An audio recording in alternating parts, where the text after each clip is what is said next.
Good morning to everyone and welcome to this webinar.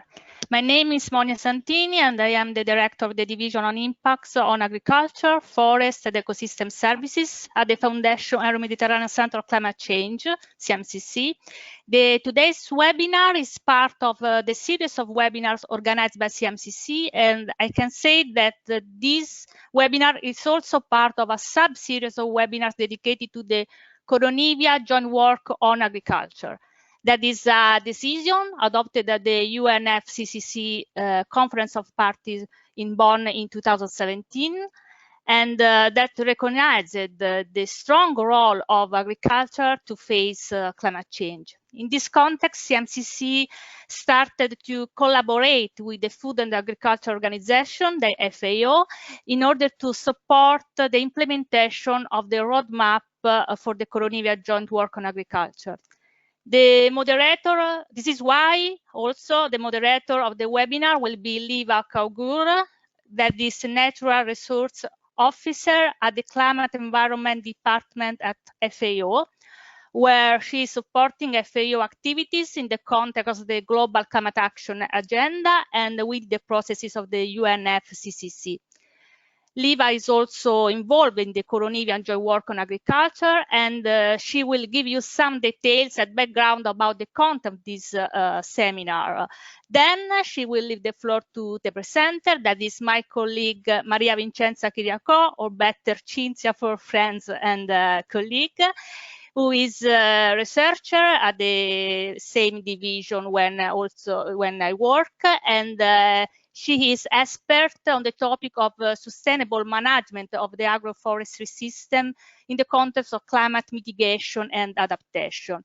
Cinzia will tell you about the two specific topics of the Koronivia. The first one is adaptation co-benefits and the resilience, and the second topic is the soil component in the grassland and cropland system. But before we start, let me give some information about CMCC Foundation. Just try to change the slide.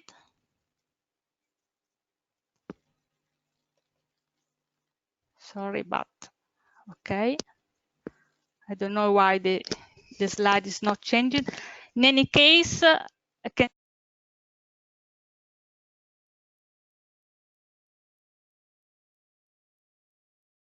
Okay, I can present CMCC also without the slides.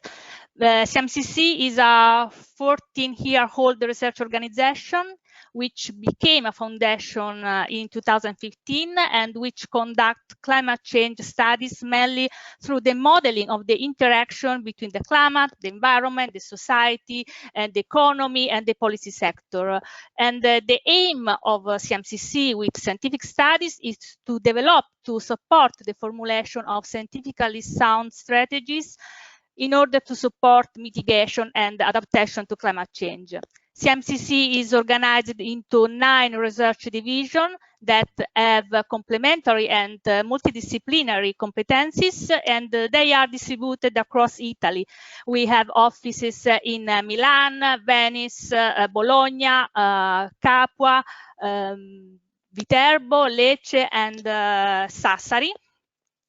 And besides science, CMCC is strongly devoted to the dissemination and the communication activities and to multiple audiences. For example, not only scientists through conferences and scientific publication, but also to policymakers, sectoral stakeholders, and the wider public. And then also CMCC support the educational programs like PhD programs, but also participate in the organization of winter schools, of summer school, and other courses. This webinar is part of the communication activities of CMCC, and as the other webinars, it will be recorded and it will be available on the CMCC website and the YouTube channel. At the end of the webinar, Liva will moderate a session on questions that you can write thanks to the dedicated system GoToWebinar, and then or Cinzia or Liva can answer to your question.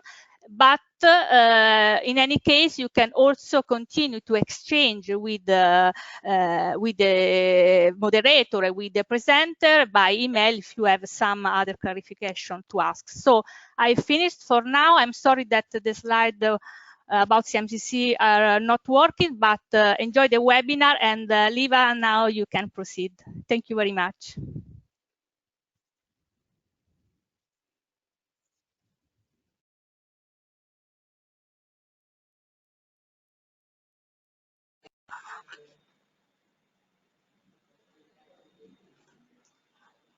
Hello everyone, good afternoon and welcome to this webinar as well. And I would just like to give a brief introduction why and how FAO is supporting Koronivia Joint Work on Agriculture.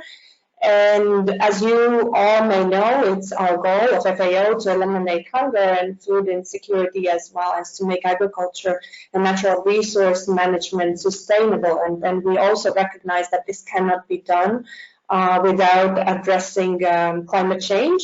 And therefore, we adopted our climate change strategy in 2017.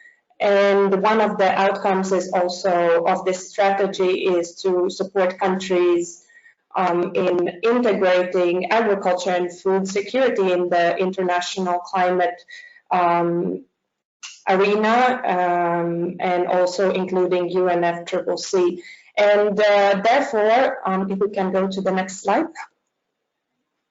Therefore, we welcome the historic decision on Koronivia Joint Work on Agriculture and have been supporting countries through different activities to advance this decision. And with the support from the Federal Ministry of Food and Agriculture of Germany, we have launched a project earlier this year entitled Supporting the Implementation of the Koronivia Joint Work on Agriculture Roadmap.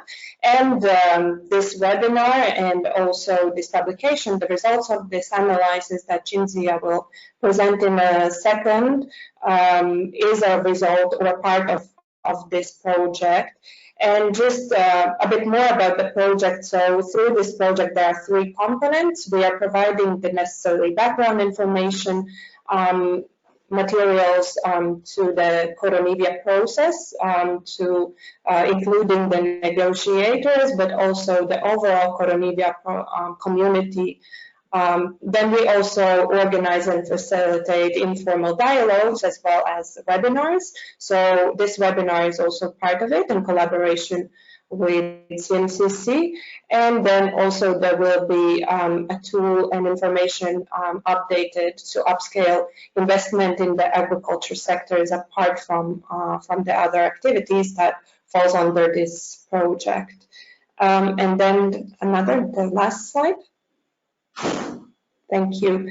And with that being said, and before I give the word over to Cinzia, I would like to, on behalf of CMC and FAO, to invite you to provide feedback and review this final version of the analysis and forthcoming publication entitled Koronivia Joint Work on Agriculture, Summary of Submissions on Topics 2B and C.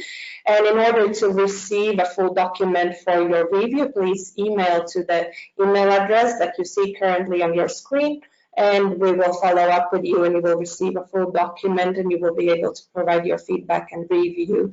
And with that being said, I would like to give a word to Cinzia to proceed with the presentation.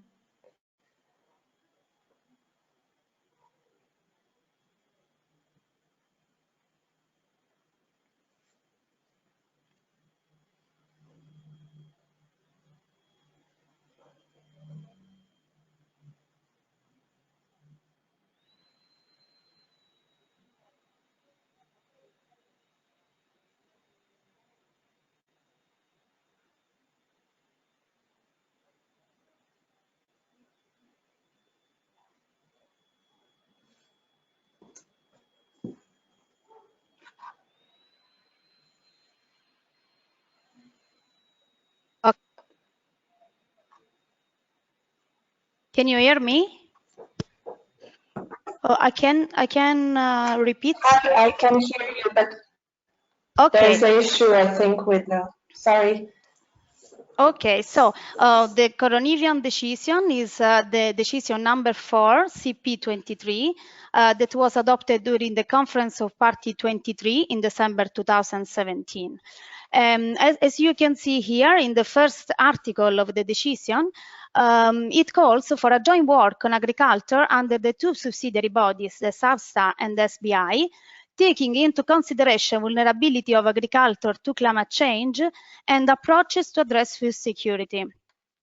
This article also specifies that this should be achieved inter alia through workshop and expert meeting and a collaboration with constituted bodies under the convention. The Article 4 also requests CEST and SBIs to report back to the Conference of Party 26 in December 2020. Okay, the Article 2 also provides a list of initial elements on which parties and observers were invited to submit the general view by 31 of March 2018. The elements are specifically are 6. You can see here listed from the point A to point F. And in this regard, we already produced in a collaboration with FAO and CMCC an analysis of this general submission provided by parties and observers. And you can find this analysis in English, in French and Spanish at FAO web portal. So this is a 3-year joint work, as it started in December 2017 and will finish in December 2020. And a roadmap was adopted during the subsidiary body session number 48 in May 2018. The roadmap foresees intersessional activities with specific submissions on the 6 topics listed in the decision. And the first deadline for submission was in October 2018. It was on the topic 2A, that is modalities for implementation of the outcome of the 5-session workshop. Then we add another deadline for submissions on 2 topics together that were 2B and 2C, adaptation, co-benefit, resilience, and soil water management and integrated systems. That is the analysis of the submissions that we will see in this webinar. Then we have another deadline for submission that is in this period. Indeed, it was yesterday, 30 September 2019, on nutrient use and manure management. We will have again another deadline for submissions on 2 topics together, 2E and 2F, and the last deadline for submission on future topics and view on the progress of the Koronivia Joint Work on agriculture. The roadmap foresees also specific workshops at the upcoming subsidiary body sessions after submission. The first workshop was in December 2018 on the topic 2A. Then we had also 2 workshops together on the 2 topics 2B and 2C last June 2019 during the subsidiary body session number 50. And we will have another workshop on the nutrient use and manure management in next December. 2 workshops together again we will have in June 2020 on the 2 topics 2E and 2F, and then the final workshop will be in December 2020 with a report to the conference 26 on the progress and outcome of this work, including also potential future topics. In fact, this 3-year period may not signify the end of the Koronivia Joint Work on agriculture, and in this regard, many parties already expressed their expectation that subsidiary bodies may define further work after 2020, pending also further COP decision. But where we are now in this roadmap, The first step has been already accomplished. So the submissions on topic 2A and the workshops and the workshop on this topic was already held. And also in this case, we produced an analysis of the submission provided by parties and observers on this topic. And you can find this analysis that we produced together, again, in a collaboration between FAO and CMCC. It's available in French, Spanish, and English, of course. And you can find it on the FAO webpage at the link that you can see here in the slide. In this moment, we are here in this red part of the roadmap. We received the submissions from parties and the server. They are available in the UNFCCC submission portal. And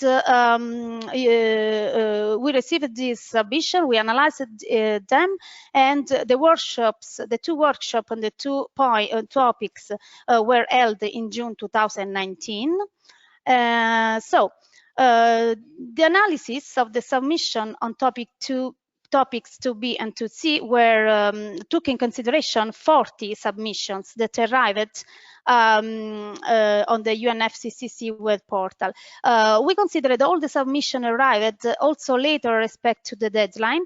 We set a cutoff date that was 20 June 2019 in order to take in consideration the great part, the majority, almost all, I think, of the submissions arrived also later of the deadline set by the roadmap. These 40 submissions are 17 from parties or group of parties and 23 from observer organization. These 23 are specifically 3 from UN system, 2 from admitted intergovernmental organizations, 15 from admitted non-governmental organizations, and 3 from national non-admitted entities. Let's see in detail what party submission expressed. We have in total, we said 17 parties that expressed their view on the two topics 2B and 2C. In general, many submissions provided a general view on the Koronivia Joint Work in agriculture that is seen as an important opportunity to share policies, best practices, lessons learned, with the aim to help countries and agricultural stakeholders in addressing climate change, also with the aim to have efficient, productive, and resilient agricultural system. The Koronivia Joint Work is also seen as an important opportunity to encourage cooperation between parties with the involvement of all the categories, the interested categories such as farmers, gender, youth, local communities, indigenous people, and so on. An opportunity to facilitate concrete implementation of climate and agricultural related measures on the ground. An important opportunity to increase the scientific and technological knowledge on sustainable and resilient agriculture and food system.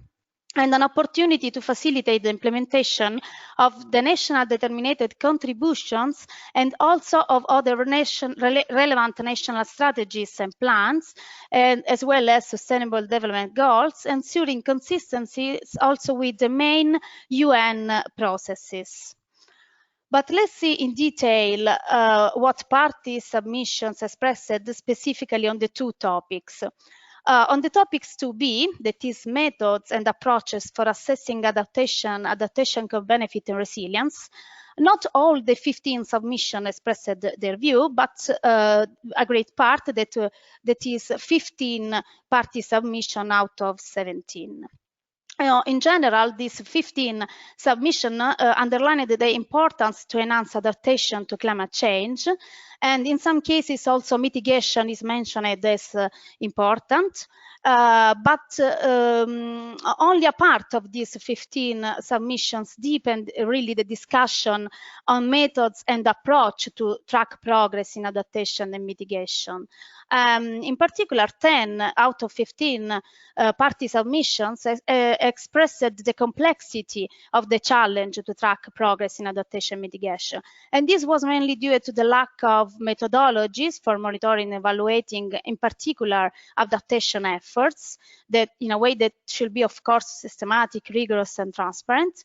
The complexity of to track mitigation adaptation is also due to the lack of data, of specific, accurate, qualitative, quantitative data for the agricultural sector and at local level, in particular for quantify the mitigation efforts, considering the different agricultural production system at global level, and due to the lack of enabling political environment. In fact, in many countries, there is a lack of specific laws and policies that can enhance the assessment of the adaptive capacity in particular. Moreover, also the assessment of financial costs needed for adaptation has been highlighted as a possible problem that can enhance complexity to track adaptation mitigation. Many party submissions also identify needs and priority related to this topic, to the assessment of adaptation, co-benefit, and resilience, and they refer, for example, to the need to develop a common approach, but with differentiated indicators that can be used at different scale and by many different actors, considering in particular local characteristics and conditions. Moreover, 8 parties out of 15, for example, also highlighted the need to explore the availability of specific data and tool that can be complemented to the existing general data and tool, as for example those proposed by Tier 1 under the IPCC to measure mitigation. And also another aspect, another need highlighted by 2 party submission was the need to develop specific indicator to monitor progress in adaptation, co-benefit, and resilience that should take into account also specific targets. For example, natural resource and ecosystem, production productivity, that is a very important topic in the discussion in this moment, also in the scientific debate, for example, including trade-off between yields per hectare and land needed, food security, nutrition, institutional and support services. Party submission also identified the priority actionable area for the topic 2B. In particular, 8 party submissions highlighted, for example, the importance to consider effective implementation of the NDCs and NAPs when tracking progress in adaptation, co-benefit, and resilience for agriculture. The importance to facilitate knowledge sharing, capacity building, especially at institutional level. The importance to promote a participative approach, in particular for assessing adaptation, with the involvement of local government, indigenous population, private sector, and the community that should be concrete involved with a concrete role in taking informed decisions and choices. Finally, also the financial and technical support was highlighted as essential to develop and apply appropriate methods and approach to effectively assess progress and to support farmers. Let's go now to the second topic, that was the topic 2C, improved soil carbon, soil health, and soil fertility under grassland and cropland, as well as integrated system, including water management. In this case, all the 17 party submissions expressed their views, and in particular, many of them underlined the key role played by soil carbon health and fertility and appropriate water management in ensuring food security, preserving environmental function, and enhancing mitigation, adaptation, resilience to climate change.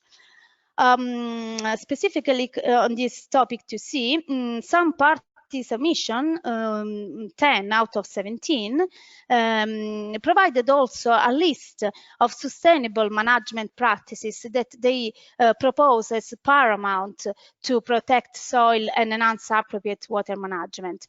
And this was a useful suggestion provided by parties, and we collected here in a list and include agroecology, agroforestry, organic farming, reduced tillage, no-till, cover cropping, crop diversification, sustainable intensification, and so on. So it was a useful list provided by parties.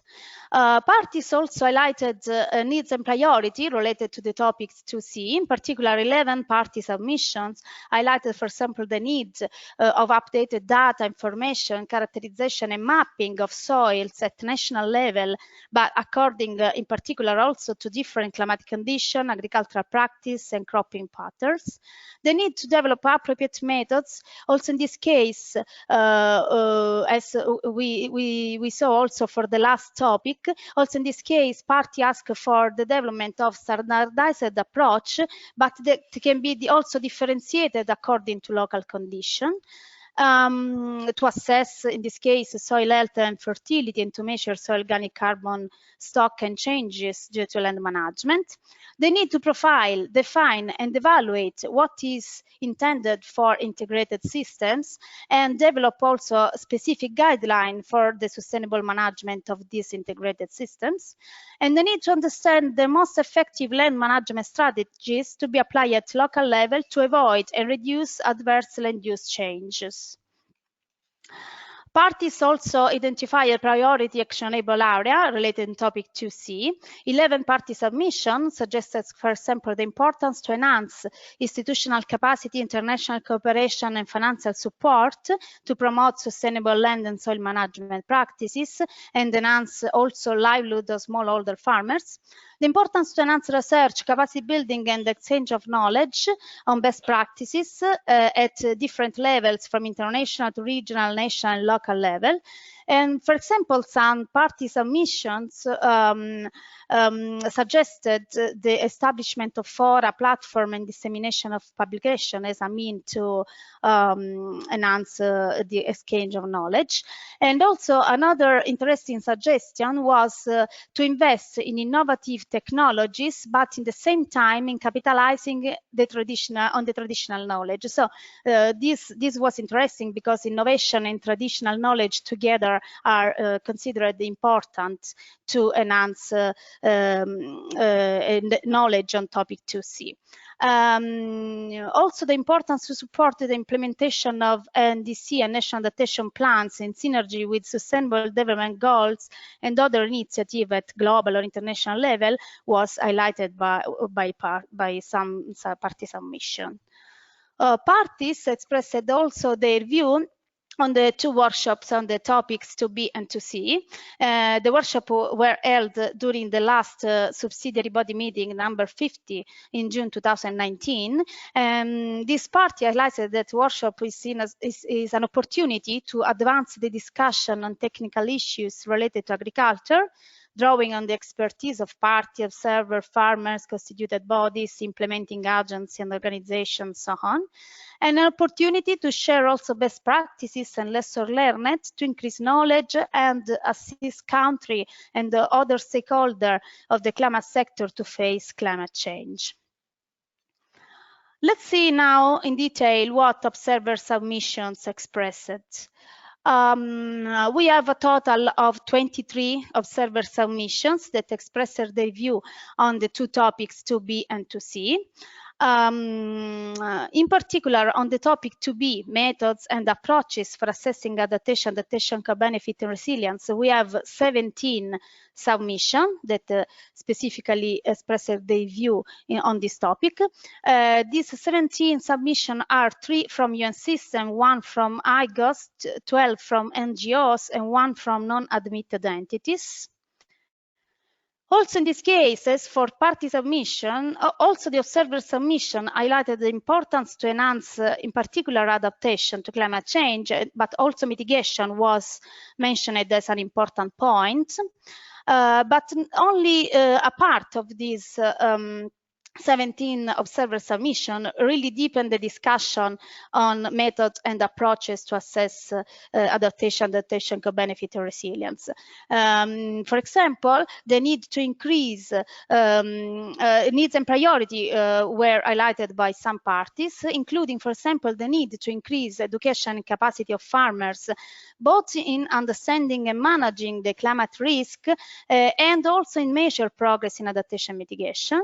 The lack of agreed methods, indicator, and framework to assess progress in adaptation resilience, including technical, social, cultural, economic, and ecological aspects of the different agricultural system at local level.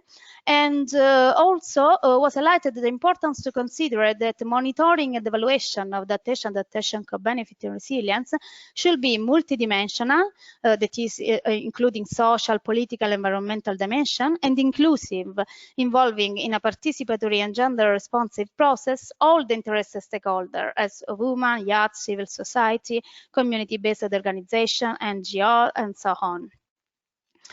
Also in this case, observer identified a priority actionable area, including, for example, the importance to facilitate research, technology development, and knowledge sharing, capacity building on methodology for tracking adaptation mitigation progress. The importance to support integrated planning and implementation of the global framework, as for example, National Adaptation Plan, NDCs, SDGs, and so on. The importance to enhance international cooperation and financial support, ensuring, for example, that climate finance be aligned with indicator and approaches developed to monitor progress. And invest in actions that preempt negative impacts, including sustainable land management practices, action that estimate costs of adaptation, and action that restore systems to increase the community resilience to climate change, in particular for developing countries. Another interesting point that was highlighted by two observer submissions was that the transformational adaptation should be preferred to the incremental adaptation to have an effective and actual response of agricultural system to the climate risk. IPCC define this concept of transformational versus incremental adaptation, and transformational can be considered as a strong, a greater change in a system to adapt for a fast adaptation to climate change, while incremental can be considered like a series of consecutive small steps of change in a system to allow adaptation to climate change. So this was interesting because two observer submission highlighted this point. Let's see now what observer submission expressed specifically on topic 2C, that is improved soil carbon, soil health, and soil fertility under grass and cropland, as well as integrated system, including water management. We have in this case 20 submissions, 1 from UN system, 2 from IGOS, 14 from NGOs, and 3 from non-admitted entities. Many observer submissions identified the needs and priority related to this topic, to the topic 2C. For example, they included the need to promote sustainable soil management and climate smart agriculture for a sustainable intensification of food production, and improvement also of farmers' incomes, while enhancing at the same time also resilience and climate change mitigation. They need to strengthen the role of soil in adaptation and mitigation commitment under the NDCs and in relation to the SDGs. They need to facilitate access to investments and public and private effort to improve soil health and carbon.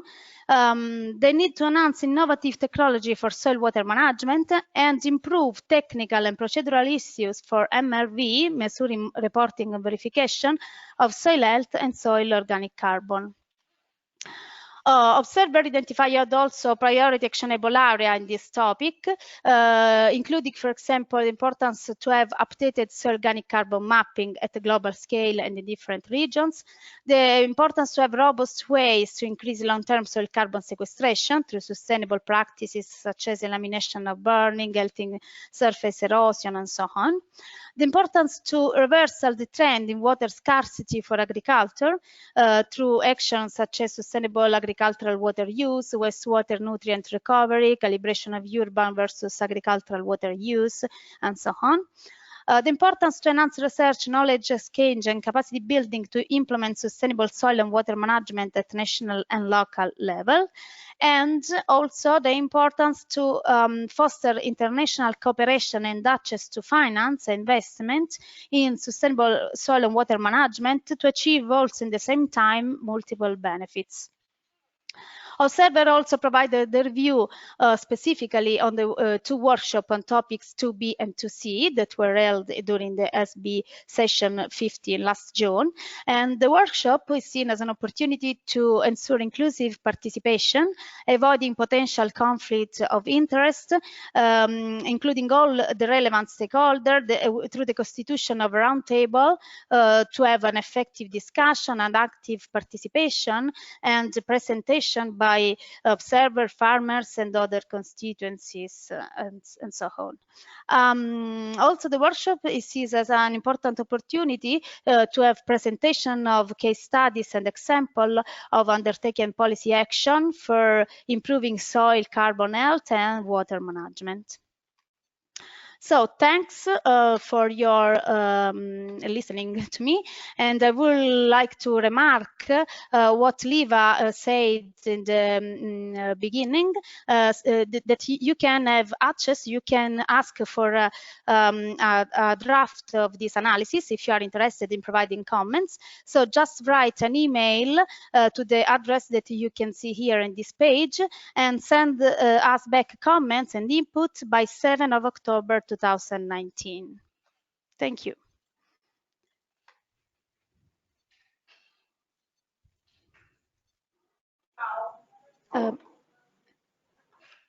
Maybe, okay, Liva, are you there?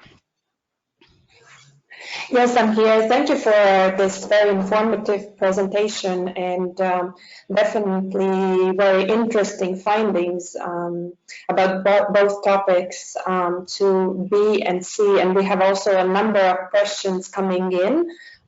So just to remind to all participants, if you have any questions and comments, please type them in the questions box, and I will then try to pick them up and ask them to Cinzia. So actually, one of the questions that was also in line with one of my first questions to you, Cinzia, is that is there any comparable linkages? And I think for the 2.B topic, in a way, there is between what parties are proposing or thinking or seeing what needs to happen with the topic and what actually observers are proposing. So I think one of the links that you clearly presented was that there is a need for to develop indicators to measure adaptation and resilience that can be applied globally. But then are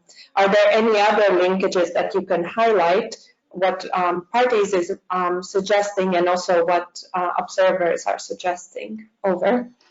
Yes, yes, but you mean on the two topics together or interlinkages only on the first topic?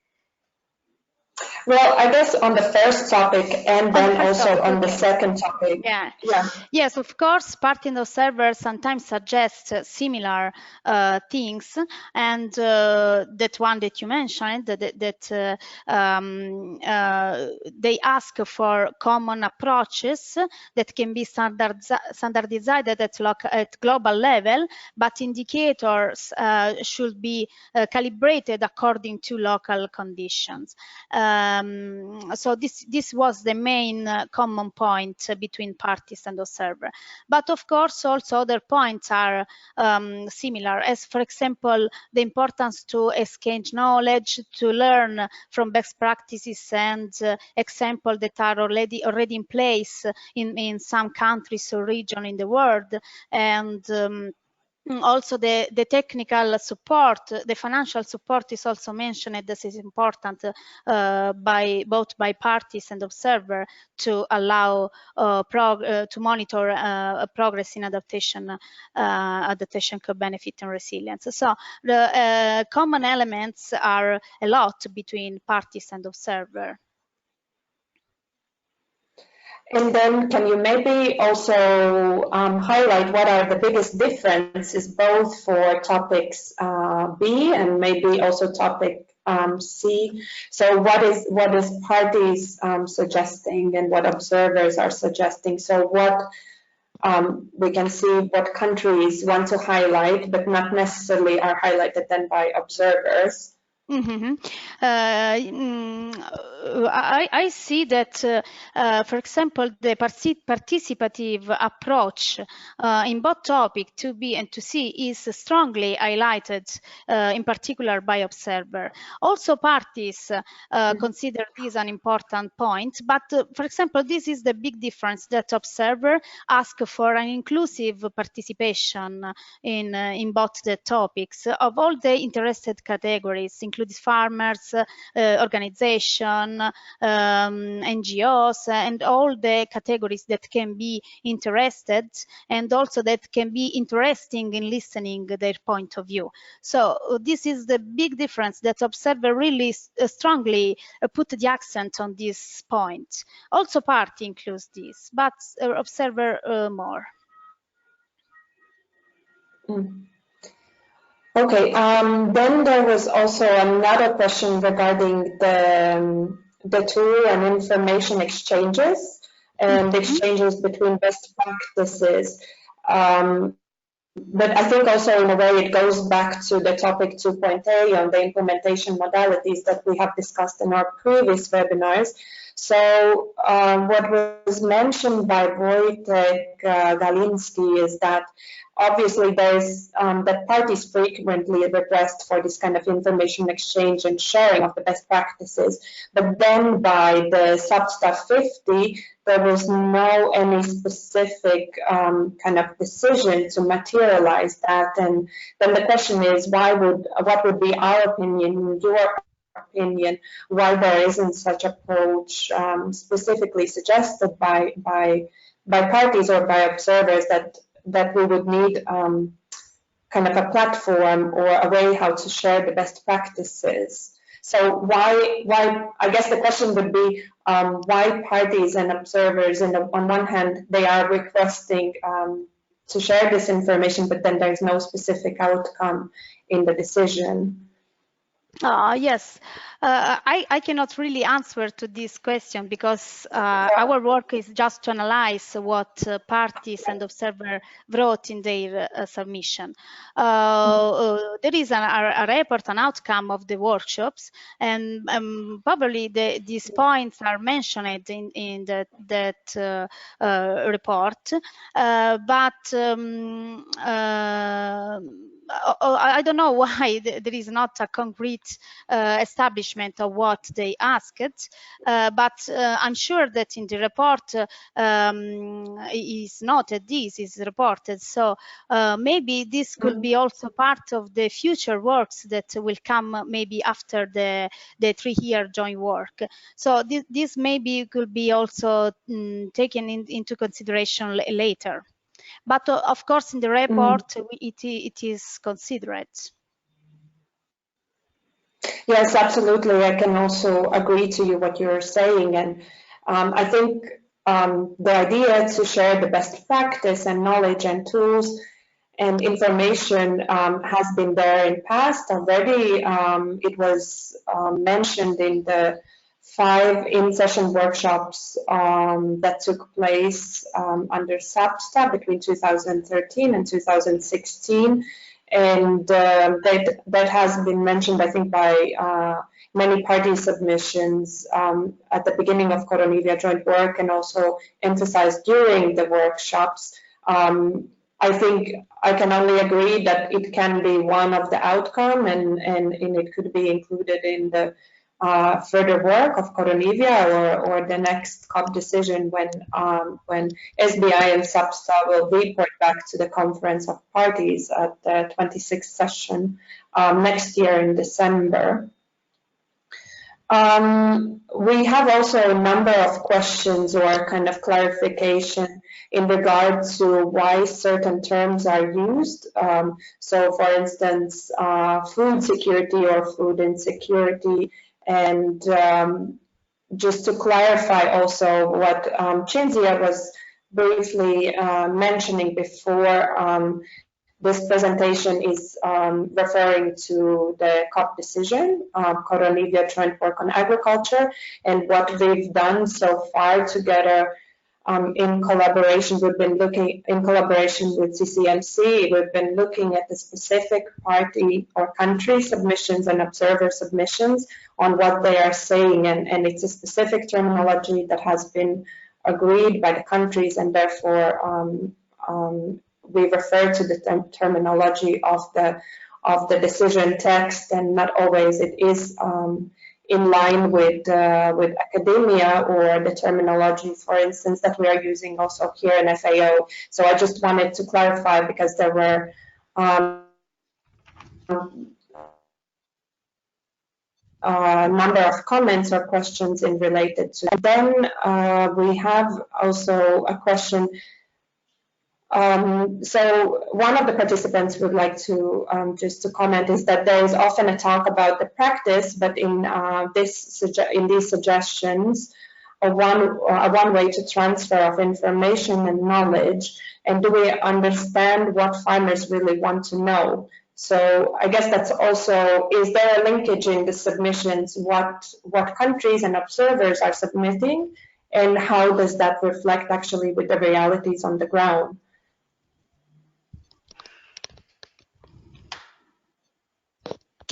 I didn't understand really the question.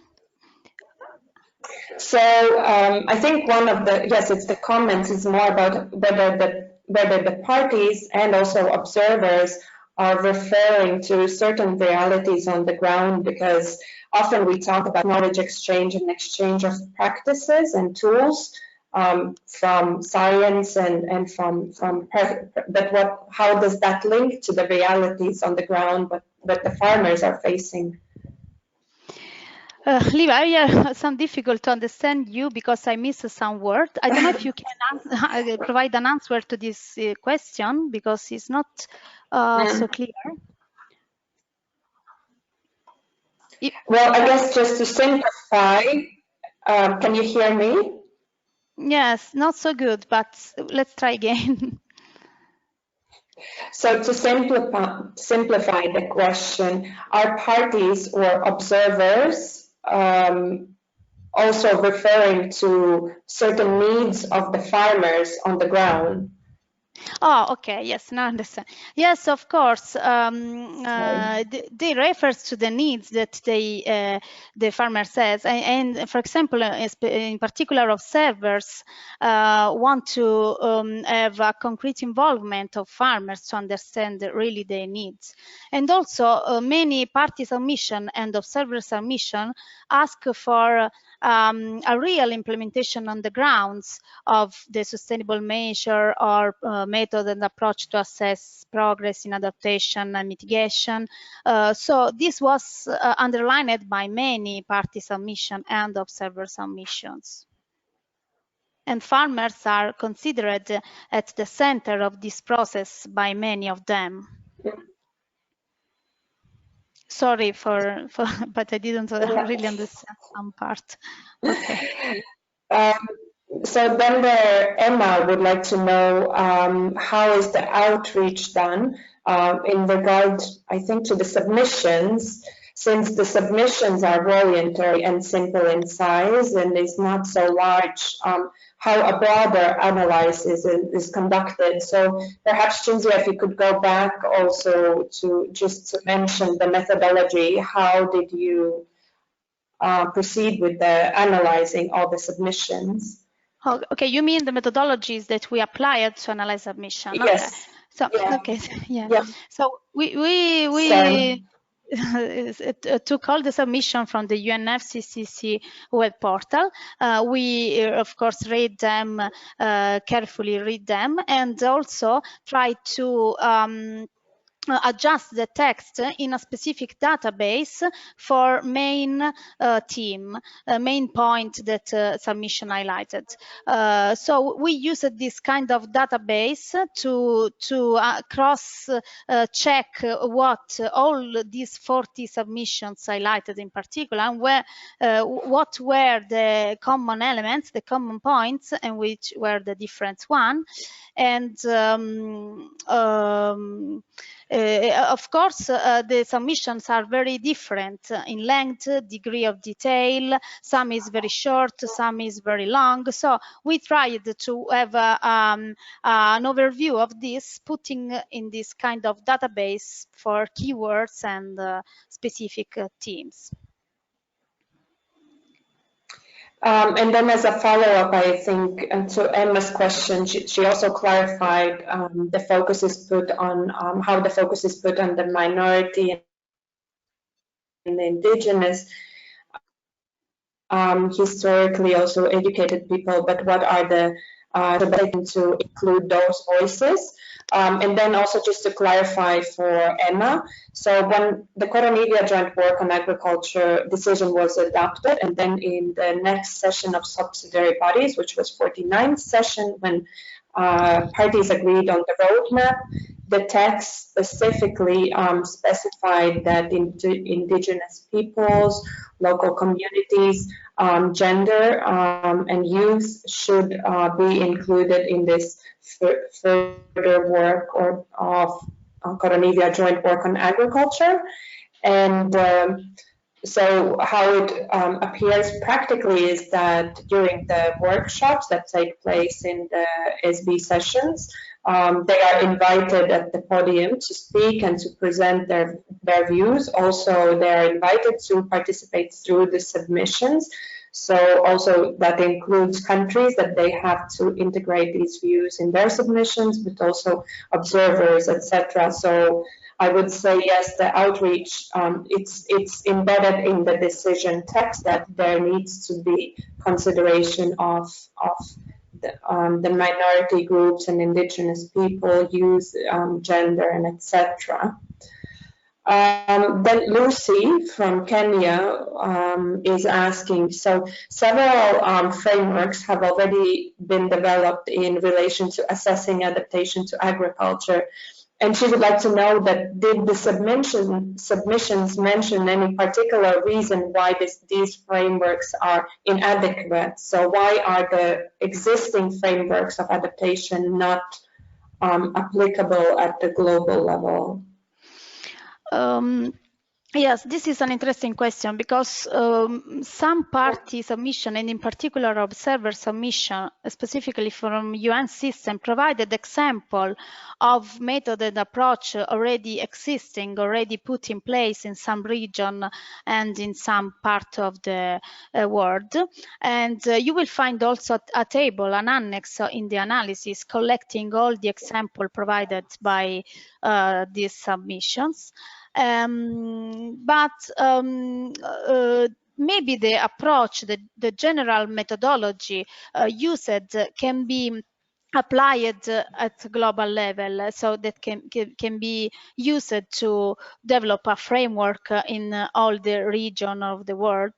But indicators, of course, are not easily applicable in all the regions because climatic condition, agricultural patterns, management practices are so different all around the world that the same indicator cannot be used used as cross-cutting indicator for all the regions. So the approach could be useful, maybe could be applied in the same way at global level, but indicators should be calibrated respect to local conditions. Sometimes at country level or local level or regional level, depends on how much local characteristics are different. Okay, thank you for your answer. So then Lamine also would like to know, I think that's a question for both of us, FAO and CMCC. So as a negotiator, he would want to know what kind of activities are planned by FAO and CMCC to support Koronivia roadmap. As mentioned before, so far, under the project that we are implementing, and in the past, also we've been in collaboration with CMCC convening these analyses of the submissions, and we will continue to do so. And the other activity is these webinars as well, where we present the results of the findings, and also then we share the results with you all for further feedback.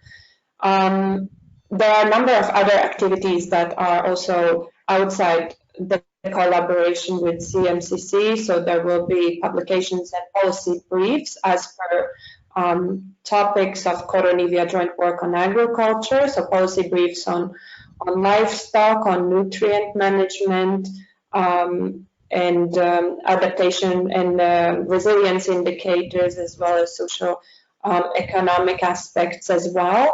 And number of other knowledge products that we're planning also to develop and launch in the upcoming months. But however, if any of you have any suggestions, we are quite open also to support and see what is needed, because mainly the target audience for these publications and knowledge products are Koronivia community members. That includes both countries, but also observers who are following this process. And whatever is informative and needed, you can always approach us, and we can see how we can support and meet these needs.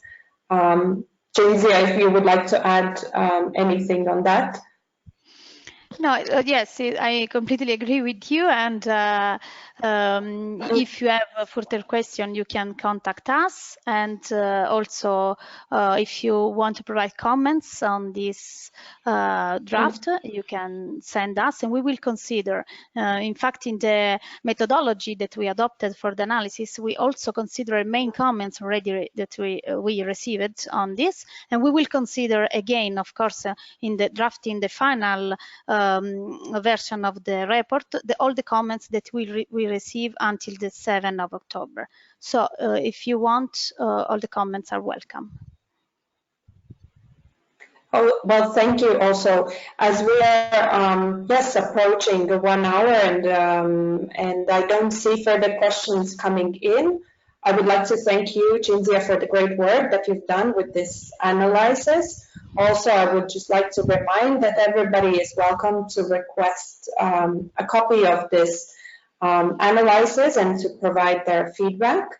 Thank you also all for joining during this lunchtime, to this lunchtime session, and we look forward hearing from you. And if you have any suggestions, please get back to us, and we can consider further. And with that being said, I would like to close this session. Thank you all. Okay, thank you, Liva, also for your moderation. Thank you.